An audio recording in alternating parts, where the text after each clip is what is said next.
Shrestha Upadhyay world art branding कन्क्लेभको नेपालबाट प्रतिनिधित्व गर्दै हजुरहरू सबैलाई तिहारको मङ्गलमय शुभकामना टक्राउँछु। Wish you all a happy Deepawali 2021। आज पनि हामीले हाम्रो एपिसोडलाई केही इन्ट्रेस्टिङ बनाउनका लागि हामीले हाम्रो एपिसोडलाई फरक ढङ्गबाट प्रस्तुत गर्न खोजेका छौँ। सधैँ हामीले केही न केही फरक टेस्ट दिन्थ्यौँ भने आज पनि हामीले केही जानकारीमूलक साथसाथै केही नयाँ कुराहरू जान्ने बुझ्ने मौका पाउँछौँ भन्ने आशा छ। र आउँ आजको एपिसोडमा हाम्रो युवा कलाकार ओम प्रकाश साज्यूलाई स्वागत गरौँ। उहाँले आज हामीलाई उहाँको प्रोफेसनसँग मिल्दोजुल्दो के कुराहरू छन् त आर्टिस्टहरूले अपनाउनु पर्ने अथवा आर्टिस्टहरूलाई सेयर गर्नुपर्ने यो कुराहरू उहाँले हामीलाई बताउनु हुनेछ। साथसाथै उहाँको आर्ट जर्नी पनि के कस्ता रहेछ त भन्ने कुरा हामी सुन्छौँ। र आउँ हाम्रो कार्यक्रमलाई सुरु गरौँ र फेरि पनि हजुरहरू सबैलाई दीपावलीको मङ्गलमय शुभकामना।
नमस्ते, म डाइटिशियन ओम प्रकाश शाह।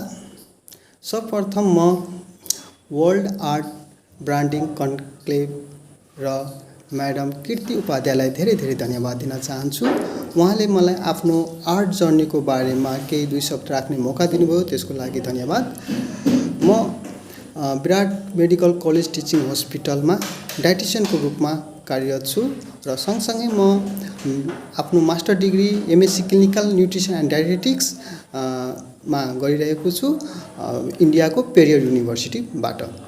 मेरो स्कुल लाइफ राजराजमा बित्यो। त्यसै गरी मेरो +2 विराटनगर र मेरो ब्याचलर बिएससी न्युट्रिसन एन्ड डायटेटिक्समा गरेँ, जुन म धरानको सेन्ट्रल क्याम्पस अफ टेक्नोलोजीबाट ब्याचलर गरिसकेपछि अनि त्यसपछि चाहिँ म अहिले विराट मेडिकल टिचिङ हस्पिटलमा डाइटिशियनको रूपमा काम गरिरहेको छु।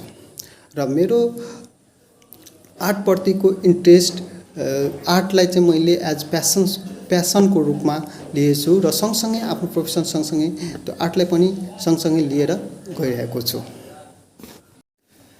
मेरो लाइफमा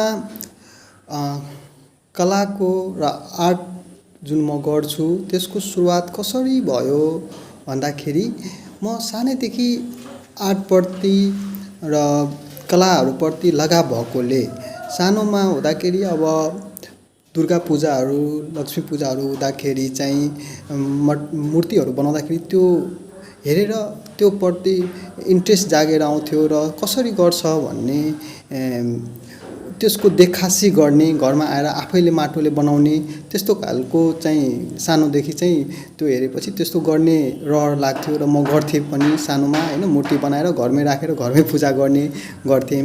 अनि त्यस्तै हुँदाखेरि अनि त्यस्तै पछि बुवा पनि मेरो जोस् कलात्मक स्टाइलले लेख्ने गर्नुहुन्थ्यो अनि उहाँले जुन भित्ताहरूमा लेख्ने र कोपीहरूमा जुन डिजाइन बनाएर लेख्नुहुन्थ्यो त्यहाँबाट पनि मैले सिक्न मौका पाएर म पनि त्यही कोपी गर्थेँ र मैले पनि अब त्यही हिसाबले नयाँ नयाँ डिजाइनले नामहरू लेख्ने गर्ने गर्थेँ। अनि त्यसरी पनि मलाई चाहिँ यो डिजाइनहरू गर्न र त्यो माटोबाट मूर्तिहरू बनाउन इन्ट्रेस्ट जाग्दै गयो। अनि पछि साथीहरूले पनि आफ्नो कोपीहरू नयाँ कोपीहरू आउँदाखेरि चाहिँ म किताब कोपीहरूमा चाहिँ नामहरू कलात्मक स्टाइलले लेखिदिनको लागि चाहिँ मलाई भन्थ्यो र म त्यहाँ पनि लेख्ने गर्थेँ र उनीहरू खुसी हुन्थे र त्यहाँबाट पनि मलाई फाइन आर्टतिर चाहिँ जे होस् इन्ट्रेस्ट बढ्दै गयो। पछि स्कुलमा सानो हुँदाखेरि स्कुल कम्पिटिसन भयो र स्कुल कम्पिटिसनमा पनि ड्राइङ गरेपछि चाहिँ जे होस् उत्कृष्ट नै भएको थियो मेरो आर्ट। अनि त्यसपछि चाहिँ अब घरमा पनि अब बुवा मम्मीले पनि जे होस् प्रोत्साहन गर्ने राम्रो गर्दो रहेछौ भनेर अनि त्यसपछि चाहिँ उहाँहरूले चाहिँ अब राजविराजमा त्यति अब आर्ट सम्बन्धीको स्कुलहरू पनि नभएर होला र हाम्रो स्कुलमा पनि त्यो ड्राइङ चाहिँ हुने तर त्यसको टिचरहरू त्यस्तो जस्ट ड्राइङ क्लास भयो आफैले ड्राइङ गर्ने त्यस्तो प्रोफेसनल आर्टिस्टहरू आएर सिकाउने चाहिँ गर्नुहुन्थेन। त्यही भएर चाहिँ त्यस्तो खासै थाहा हुन्थेन कसरी गर्ने के गर्ने कसरी ड्राइङहरू गर्नुपर्छ कुन कस्तो खालको पेपर हुन्छ कुन पेन्सिल युज गर्नुपर्छ त्यसको बारेमा त्यस्तो स्कुल लेभलसम्म खासै थाहा भएन। सिम्पल पेन्सिल र पेन्सिल कलरहरू युज गर्ने र सिम्पल कोपीकै पेपरहरूमा सेतो पेपरहरूमा गर्ने गरिन्थ्यो। अनि त्यसपछि चाहिँ अब जोस् अब त्यो गर्दै जाँदाखेरि घरको फ्यामिलीहरूले पनि तिमीले गर्न सक्छौ जस्तो उहाँहरूले जोस् ब्याकअप र प्रोत्साहन गरिराख्नुहुन्थ्यो जहिले पनि हैन। कहाँ सिक्न मिल्छ कहाँ के गर्न मिल्छ छ भने त्यहाँ गएर सिक भनेर भन्नुहुन्थ्यो। तर मैले त्यस्तो राजविराजमा नपाएर होला मैले आफैले सेल्फ प्र्याक्टिसहरू गरिरहेको साथीहरूको ड्राइङहरू गर्ने अनि के अरे त्यसपछि त्यो माटोहरूको मूर्तिहरू बनाउने चाहिँ स्कुलसम्म गर्थेँ र यस्तो कम्पिटिसनहरूमा चाहिँ पार्टिसिपेट हुन्थेँ। अनि इन्ट्रेस्ट चाहिँ थियो कि सिक्छु भनेर एक न एक दिन सिक्छु भने चाहिँ इन्ट्रेस्ट थियो तर त्यो ठाउँ चाहिँ कहाँ सिक्नुपर्छ कस्तो गर्नुपर्छ त्यो चाहिँ एक्ज्याक्टली स्कुल लेभलसम्म चाहिँ मैले थाहा पाइनँ। त्यसपछि ब्याचलरमा आएपछि बल्ल ब्याचलर गर्न आइसकेपछि अब त्यसपछि चाहिँ अब म बस्ने घर बेटी बा पनि जे होस् आर्टप्रति एकदम इन्ट्रेस्टेड हुने र उहाँको घरको भित्ताभरि आर्टहरू हैन कलरहरू कन्भ्याक्समा बनाएको ड्राइङहरू थुप्रै छ है। अनि त्यो हेरिसकेपछि चाहिँ झन् म पनि गर्छु भन्ने टाइपको भयो। अनि त्यसपछि कलेजमा गइसकेपछि कलेजमा पनि ड्राइङ कम्पिटिसनहरू हुन्थ्यो अनि त्यहाँ पनि मैले चाहिँ पेन्सिलबाट नै स्केचहरू गर्थेँ र त्यहाँ गरिसकेपछि अब साथीहरूले हेरेपछि मेरो गरिदियो अब उनीहरूको कसैको बर्थडे कसैको केमा चाहिँ यसरी बनाएर दिन्थे साथीहरू कति खुसी हुन्थे। अनि त्यस्तै प्र्याक्टिसहरू गर्दै गर्दै सिनियरहरूको अब सिनियर दाइ दिदीहरूको पनि फोटोहरू स्केच बनाउँदै जाँदाखेरि चाहिँ अझै हल्का प्र्याक्टिस हुँदै गयो। अनि त्यसपछि चाहिँ हाम्रो घरपट्टि बाले नै उहाँ चिन्नुभएको एकजना आर्टिस्टसँग मलाई कन्ट्याक्ट गराइदिनु भयो। एकचोटि गएर हेर केही आइडिया सिकिन्छ। अब त्यतिखेर मेरो ब्याचलर सक्ने आँटेको थियो अनि त्यतिखेर मेरो रिसर्च वर्कहरू पनि गइरहेको थियो।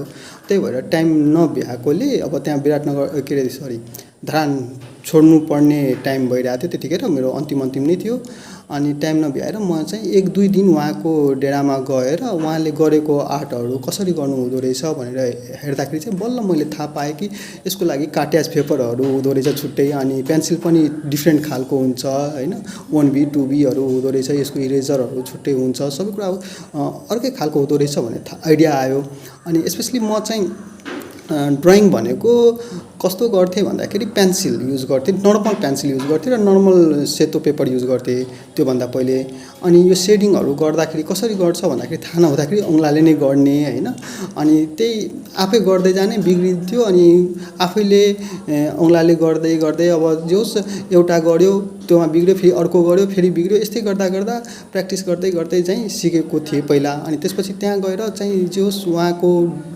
स्केचहरू ड्राइङहरू हेर्दाखेरि चाहिँ आइडियाहरू आयो यसरी चाहिँ सेडिङ गर्दो रहेछ यसरी चाहिँ आउटलाइन बनाउँदो रहेछ भन्ने आइडियाहरू भयो त्यसपछि चाहिँ हाम्रो सिनियर दाइ दिदीहरूले पनि मलाई चाहिँ नेटहरूबाट लिङ्कहरू पठाइदिनुहुन्थ्यो कसरी सिक्ने भनेर अनि उहाँहरूबाट पनि लिङ्कहरू हेरेर पनि त्यो युट्युबहरूबाट भिडियोहरू हेरेर यसरी यसरी बनाउँदो रहेछ भने त्यहाँबाट पनि आइडियाहरू लिएर आफैले बनाउन थाल्यो अनि त्यही अब दाइ दिदीहरूको चाहिँ अब बर्थडे या म्यारेजहरूमा गिफ्टहरू उहाँको स्केच बनाएर दिने गर्थेँ अनि त्यसरी चाहिँ जोस प्र्याक्टिस हुँदै गयो प्र्याक्टिस हुँदै जाँदा चाहिँ जोस स्केचहरू चाहिँ म स्पेसली स्केचहरू बनाउने गर्थेँ अनि ब्याचलर सकिसकेपछि अब प्रोफेसनल लाइफमा आएपछि अब डाइटिसियन भएपछि अब डाइटिसियन हुन त नेपालमा खासै सुनिँदैन डाइटिसियन हैन र यो नयाँ प्रोफेसनल भएपछि पनि अब हस्पिटलहरूले चाहिँ यसलाई के हो कसो हो भनेर त्यतिखेर चाहिँ म आउँदाखेरि चाहिँ विराटनगरमा त्यसको डाइटिसियनको बारेमा खासै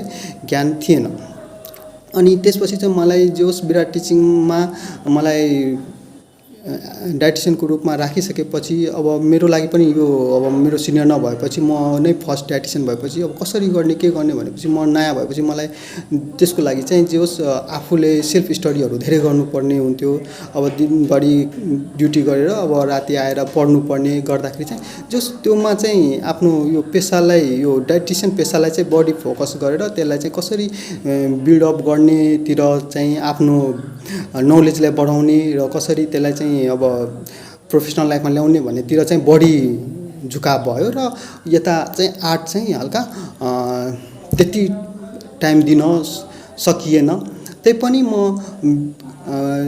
जतिखेर मौका मिल्थ्यो केही फ्री टाइम मिल्ने बित्तिकै म केही न केही गर्थेँ अनि त्यसपछि चाहिँ हाम्रो अब विराटनगर आएपछि हाम्रो यहाँको आर्टिस्टहरूसँग पनि भेटघाट भयो अनि भेटघाट भएपछि अनि उहाँहरूको सम्मेलनहरूमा पनि सहभागी भयो अनि झन् इन्ट्रेस्ट जाग्दै गयो ओ यहाँ रहेछ अनि उहाँहरूको आर्टहरू हेरेपछि चाहिँ फेरि सिलाइसकेको आर्ट चाहिँ फेरिदेखि होइन गर्नुपर्छ जस्तो लाग्यो अनि फेरिदेखि मैले त्यहाँबाट अब आर्टको लागि जुन चाहिने सामानहरू हुन्थे हाम्रो चिनेको भाइ साथीहरूसँग मगाएर अनि गर्ने गर्थेँ अनि शनिबार भएर पनि म गर्थेँ अनि त्यसपछि चाहिँ मैले अब स्केच मात्रै गरिरहेको थिएँ अनि मलाई चाहिँ अब कलर पनि सिक्नुपर्छ भनेर मैले वाटर कलरहरू पनि मगाएर अनि वाटर कलरहरू पनि सिक्दै गएँ अनि त्यसपछि चाहिँ रियलिस्टिक बनाउने चाहिँ मेरो त्यसले कोसिस हुन्थ्यो र म स्केच गर्दाखेरि चाहिँ सकेसम्म रियल देखियोस् भन्ने टाइपको मेरो चाहिँ जस्ट रियलिस्टिक होस् भन्ने टाइपको मेरो सोच हुन्थ्यो र इमेजिनेसन चाहिँ अझै सिकेको छैन होइन इमेजिनेसन पनि गर्ने इच्छा छ र मलाई चाहिँ मेन भनेको वाटर कलरहरू पनि सिक्न मन छ अझै त्यो कन्भासमा ओइल पेन्टिङहरू गर्ने पनि इच्छा छ र त्यो सिक्छु नै तर अहिले चाहिँ यो प्रोफेसनलले गर्दाखेरि चाहिँ अब त्यो जबमा बढी त्यो अब त्यो नयाँ भएर अब मलाई यता पढाइ पनि पढ्नु पर्यो अब हायर स्टडी पनि कन्टिन्यू नै भइसकेछ त्यही भएर चाहिँ मलाई यतातिर चाहिँ बढी आर्टतिर चाहिँ टाइम भ्याएको छैन तर म चाहिँ यो सबै पढाइहरू सकिसकेपछि आफ्नो प्रोफेसनल लाइफमा सेटल भएपछि तर यसलाई चाहिँ म कन्टिन्यू नै दिइरहेको छु र अझै म सिक्छु र अझै गर्दै त्योमा प्र्याक्टिस गर्दै जान्छु र अरू हाम्रो सिनियर आर्टिस्टहरूसँग कम्युनिकेसन गरेर उहाँहरूसँग कोअर्डिनेसन गरेर अझै सिक्ने कोसिस गर्छु र मेरो एउटा पेज पनि म ब्याचलर अन्तिममा एउटा पेज पनि बनाएको छु ओम प्रकाश आर्ट भनेर। उहाँ सिनियरहरूकै मोटिभेसनले होला होइन मैले त्यो खोलेँ अनि त्यहाँ चाहिँ मैले जस आफ्नो आर्टहरू राख्दै गएँ अनि झन् मान्छेहरू चिन्दै गयो मलाई। अनि मान्छेहरूले अब अरू मान्छेहरूले पनि आफ्नो आर्टहरू बनाउने अफरहरू पनि दिन थाल्नुभयो। त्यसले गर्दा पनि मलाई चाहिँ उहाँहरूले जस राम्रो कमेन्टहरू आएपछि उहाँहरूको प्रोत्साहनले गर्दा पनि मलाई चाहिँ जस आर्ट गर्ने चाहिँ इच्छाहरू जाग्दै गयो र गरिरहेको छु। अब प्रोफेसनल सँगसँगै जे होस् आर्टलाई पनि टाइम दिने र कसरी हुन्छ टाइम मिलाएर टाइम दिन्छु भन्ने सोच छ। अब अहिले चाहिँ म मास्टर गर्दैछु। अब त्यो मास्टर सकिसकेपछि चाहिँ म यो दुवैलाई सँगसँगै लिएर जानेछु। यो आर्टप्रतिको जुन मेरो इन्ट्रेस्ट र मेरो प्यासन छ यसले गर्दा चाहिँ मेरो एजुकेसन लाइफ र मेरो प्रोफेसनल लाइफ दुवैलाई राम्रो इम्प्याक्ट पारेको छ। मेरो एजुकेसन लाइफमा मैले जुन आर्टहरू गर्थेँ, जुन मेरो क्लासमा प्रेजेन्टेसनहरू बनाउँदाखेरि चाहिँ जुन म प्रोजेक्ट वर्कहरू गर्दाखेरि जुन म आर्ट गर्थेँ र आर्ट कम्पिटिसनहरू हुँदाखेरि जुनमा म पार्टिसिपेट हुन्थेँ र राम्रो रिजल्टहरू आउँथ्यो, त्यसले गर्दाखेरि चाहिँ मेरो सिनियरहरू मेरो टिचरहरूसँग चाहिँ जस क्लोजनेस बढ्यो। उहाँहरूले मलाई जस कलेजमा चिनिने भएँ म होइन, जसले गर्दा चाहिँ उहाँहरूसँग क्लोजनेस बढेर चाहिँ मलाई जस त्यसले गर्दा चाहिँ पढाइमा चाहिँ सजिलो भयो होइन। अब उहाँहरूसँग केही नबुझेको कुराहरू बुझ्नु छ भने टिचरहरूसँग जाँदाखेरि चाहिँ टिचरहरूले जे होस् मलाई चाहिँ छिटै चिन्ने होइन। अब मलाई केही सोध्नु पऱ्यो भने उहाँहरूले चाहिँ जे होस् मेरो कुराहरूलाई चाहिँ सुन्ने, मेरो कुराहरूलाई चाहिँ लिने र जे होस् मलाई चाहिँ हेल्प गर्ने चाहिँ हुनुहुन्थ्यो उहाँहरू पनि होइन। र सिनियरहरू पनि एकदम क्लोज हुने भयो यसले गर्दा, आर्टले गर्दा। त्यही भएर चाहिँ आर्टले चाहिँ मलाई जे होस् राम्रो इम्प्याक्टहरू पार्यो। अनि मैले जति पनि प्रोजेक्ट वर्कहरू गर्थेँ होइन, त्योमा पनि अब केही डिजाइनहरू बनाउनु पऱ्यो भने चाहिँ मेरो डिजाइनले गर्दाखेरि पनि मेरो प्रोजेक्ट वर्कहरू जे होस् अरूभन्दा उत्कृष्ट नै हुन्थ्यो। अनि जति पनि अब कल्चरल प्रोग्रामहरू हुन्थ्यो हाम्रो कलेजमा, अनि त्यो प्रोग्रामहरूमा चाहिँ डिजाइनहरूको जति पनि पार्ट हुन्थ्यो त्यो सबै पार्ट मलाई जिम्मा दिनुहुन्थ्यो हाम्रो साथीहरूले, हाम्रो सिनियरहरूले। अनि त्यो त्यहाँको डेकोरेसनहरू गर्ने, त्यहाँ लेख्ने कामहरू हुन्थ्यो, त्यहाँ केही बनाउनु पऱ्यो भने त्यो चाहिँ मलाई नै जे होस् जिम्मा दिनुहुन्थ्यो। त्यसै चाहिँ एजुकेसन लाइफमा पनि जे होस् त्यसले चाहिँ एकदम मेरो एजुकेसन लाइफलाई सजिलो बनायो र जे होस् धेरै हेल्प गर्यो होइन, रमाइलो भयो। त्यो भएर चाहिँ मलाई सजिलो भयो आफ्नो एजुकेसन लाइफ। त्यस्तै गरेपछि अब प्रोफेसनल लाइफमा पनि अब एज डाइटिसियन भएपछि अब बिरामीहरूलाई केही बुझाउनु पऱ्यो होइन। अब खानाहरू कुन खाना खाने, कसरी खाने, त्यसलाई चाहिँ अब कुपोषण खाना नखाएपछि बिरामीहरू कस्तो हुन्छ, बच्चाहरूलाई कसरी वृद्धि विकासमा असर गर्छ भन्दाखेरि भन्नु पऱ्यो भने चाहिँ पिक्चरियल फर्ममा भन्नु पऱ्यो होइन। त्यसलाई चाहिँ यसो ड्रइङहरू बनाएर देखायो, बुझायो भने चाहिँ सजिलो हुन्छ होइन, उहाँहरू छिटो बुझ्छ। अब मुखले भन्नुभन्दा पनि अब पिक्चरले भनिदियो या ड्रइङ बनाएर गर्थ्यो भने चाहिँ त्यो चाहिँ छिटो बुझ्ने र धेरै समयसम्म याद रहने हुन्छ। त्यही भएर चाहिँ यसले चाहिँ मलाई यो डाइटिसियन प्रोफेसनलमा पनि एकदम राम्रो जे होस् हेल्प गर्छ र फ्युचरमा पनि गर्छ जस्तो मलाई लाग्छ। त्यही भएर चाहिँ म आर्टलाई चाहिँ म आफ्नो प्रोफेसनल सँगसँगै लिएर जानेछु र यसलाई चाहिँ झन् राम्रो आफ्नो आर्टलाई सिकेर अझै त्यसलाई चाहिँ एउटा राम्रो बनाउने र यसलाई चाहिँ आफ्नो प्रोफेसनल लाइफ सँगसँगै लिएर जाने सोच छ मेरो। आर्टिस्टहरूले डाइटमा के कुरा ख्याल गर्नुपर्छ, के कुरा ख्याल गर्नु हुँदैन भन्दाखेरि यस्तो आर्टिस्टहरूको लागि चाहिँ छुट्टै डाइट प्लान र नर्मल जेनरल मान्छेहरूको लागि छुट्टै डाइट प्लान भन्ने चाहिँ हुँदैन है, दुवैलाई सेम हो। अब आर्टिस्टहरूलाई स्पेसल डाइट भनेर चाहिँ हुँदैन।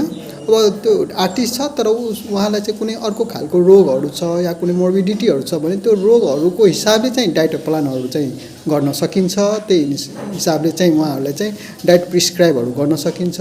तर एज आर्टिस्ट उहाँलाई चाहिँ के खानुपर्छ, के खानु हुँदैन भनेर चाहिँ छुट्टै चाहिँ हुँदैन। तर म एउटा डाइटिसियन भएको हिसाबले यदि कुनै आर्टिस्टले चाहिँ के खानुपर्छ हामीले भन्दाखेरि चाहिँ म एउटा कुरा के सजेस्ट गर्छु भन्दाखेरि आर्टिस्टहरूको एक्टिभिटी भनेको सेडेन्ट्री हुन्छ। उहाँहरू फिजिकली एक्टिभ हुँदैन, फिजिकली उहाँहरू त्यति एक्टिभ अरू वर्करहरू जस्तो चाहिँ फिजिकली धेरै काम गर्नु पर्दैन होइन, एक ठाउँमा बसेर गर्नुपर्ने हुन्छ। त्यही भएर सेडेन्ट्री लाइफस्टाइल भयो। अनि सेडेन्ट्री लाइफस्टाइल भइसकेपछि उहाँको खानपानमा चाहिँ के हुनुपर्छ भन्दाखेरि लाइट खाना हुनुपर्छ, हाई क्यालोरी हुनु भएन, लो क्यालोरी कुराहरू हुनुपर्छ। लो क्यालोरी भनेपछि फ्रुट्स भेजिटेबलहरू भयो होइन। अनि जुन खानेकुरामा वाटर कन्टेन्ट बढी हुन्छ त्योमा चाहिँ के हुन्छ, क्यालोरी कम हुन्छ, त्यस्तो कुरा खानुपर्छ। र हाई क्यालोरी खानु हुँदैन, जुनमा फ्याट्सहरू धेरै भएको होइन, गुलियो खानेकुराहरू र अन्नबाट बनेको कुराहरूमा चाहिँ के हुन्छ, क्यालोरीको मात्रा बढी हुन्छ, त्यस्तो कुराहरू खानु भएन। र लाइट कुराहरू फ्रुट्स भेजिटेबलहरू होइन, जुनमा वाटर कन्टेन्टहरू बढी पनि हुन्छ, जस्तो फ्रुट्सहरूमा बढी हुन्छ होइन, त्यस्तो खालको कुराहरू, ग्रिन भेजिटेबलहरू, साग सब्जीहरू बढी खानु पर्यो होइन। त्योमा के हुन्छ भने कि लो क्यालोरी हुन्छ, तर के हुन्छ, भिटामिन्स मिनरल्स धेरै मात्रामा हुन्छ। र जुन कारणले के हुन्छ भन्दाखेरि माइन्डको कन्सन्ट्रेसन पनि बढ्छ होइन। अनि माइन्डहरू, शरीरहरूको इच एक्टिभिटीहरूमा हेल्प गर्छन् भिटामिन्स र मिनरल्सहरूले है। अब यदि हामी कुनै आर्ट गर्दैछौँ भनेपछि हामीलाई जे होस् 3-4 घन्टा कन्टिन्युसली एकै ठाउँमा बस्नुपर्ने हुन्छ र हामीलाई एउटा कुरामा एउटा कुनै ठाउँमा फोकस गरेर बस्नुपर्ने हुन्छ। त्यतिखेर हाम्रो इनर्जी खासै लस भएको हुँदैन होइन, किनकि फिजिकल एक्टिभिटी गर्नु पर्दैन, इनर्जी लस हुँदैन। र त्यो बेला हामीले कन्सन्ट्रेसन पनि गर्नुपर्ने हुन्छ। र हामीले यस्तो खालको डाइट खानुपर्छ जुन खाना खाएपछि हामीलाई चाहिँ निन्द्रा नलागोस्, हाम्रो शरीर अल्छी नहोस् भन्ने टाइपको खानेकुरा खानुपर्छ। त्यो अल्छी नहोस् र हाम्रो शरीर टायर्ड नहोस् र हाम्रो शरीरलाई इरिटेसन नहोस् भन्ने हिसाबले हामीले खाना खानु पर्यो भने हामीले कुन खानामा ध्यान दिनु पर्यो भन्दाखेरि हामीले हेभी खानेकुराहरू खानु भएन। जुन खानालाई डाइजेस्ट गर्न हाम्रो शरीरलाई धेरै काम गर्नुपर्छ, धेरै बेरसम्म त्यसलाई डाइजेसन गर्ने प्रोसेस लाग्छ भन्ने त्यस्तो खानेकुराहरू खानु भएन। त्यो भनेको हाम्रो कस्तो खानेकुरा हो भन्दाखेरि हाम्रो रिफाइन्ड फुडहरू भयो, त्यसपछि हाम्रो मेन भनेको मिट प्रोडक्टहरू जति पनि छ, नन भेज आइटमहरू, त्यस्तो खानेकुराहरू खायो भने के हुन्छ भन्दाखेरि हाम्रो शरीरलाई धेरै टाइम लाग्छ त्यसलाई डाइजेस्ट गर्न। र गेडागुडीहरू पनि भयो होइन, त्यो गेडागुडीहरूलाई पनि डाइजेस्ट गर्न हाम्रो शरीरलाई काम गर्नुपर्ने हुन्छ। अब हामीले हेभी खानेकुराहरू खायौँ, जस्तै मासुजन्य कुराहरू, रक्सीहरू टाइपको कुराहरू भयो होइन, अनि त्यसपछि रिफाइन्ड खानेकुराहरू, चिल्लो कुराहरू, अनि फ्राइड कुराहरू, यसलाई चाहिँ हाम्रो शरीरलाई प्रोसेस गर्न, डाइजेस्ट गर्नको लागि, त्यो खानेकुरालाई मेटाबोलाइज गर्नको लागि हाम्रो शरीरलाई टाइम लाग्छ। र हाम्रो के हुन्छ, ब्लड सप्लाईहरू, पेटलाई धेरै टाइम लाग्ने भएपछि ब्लडहरू त्यतातिर सर्कुलेट हुन्छ होइन, इन्टेस्टाइनतिर सर्कुलेट हुन्छ, जुन कारण के हुन्छ, ब्लड सप्लाई राम्ररी ब्रेनमा हुन सक्दैन, जुन कारणले कन्सन्ट्रेसन हामीले गर्न सक्दैनौँ र हाम्रो के हुन्छ भनेको अल्छी लाग्ने, इरिटेसन लाग्ने र हामी आफ्नो काममा राम्ररी ध्यान दिन सक्दैनौँ। त्यही भएर चाहिँ हामीले त्यस्तो खानेकुराहरू चाहिँ के गर्नुपर्छ, एभोइड गर्नुपर्छ। ड्युरिङ हामी आर्टहरू गर्दाखेरि चाहिँ हामीले लाइट कुराहरू खानुपर्छ, अनि सकभर पानी, चिसो पानी होइन, मजाले पिउने होइन, चिल भएको पानीहरू खान मिलो होइन। अनि त्यसपछि शरबतहरू खान मिलो, अनि फ्रुट्सहरू खानु भयो, नट्सहरू लिन सकिन्छ बिचमा होइन। टाइम धेरै 4 घन्टा 5 घन्टासम्म, अब त्यतिखेर हामीले खाँदैछौँ भने के खाने, त नट्सहरू लिन सकिन्छ है। अनि त्यसपछि तपाईँको सिडहरू भयो, फ्लेक्स सिडहरू लिन सकिन्छ होइन। अनि शरबतहरू, फ्रेस शरबत, कोल्ड ड्रिङ्क्सहरू होइन, शरबत बनाएर लिन सकिन्छ, लेमन वाटरहरू, ग्रिन टीहरू लिन सकिन्छ। यसरी चाहिँ हामी टाइम स्पेन्ड गर्न सक्छौँ ड्युरिङ आर्ट गर्दाखेरि चाहिँ लिन सकिन्छ।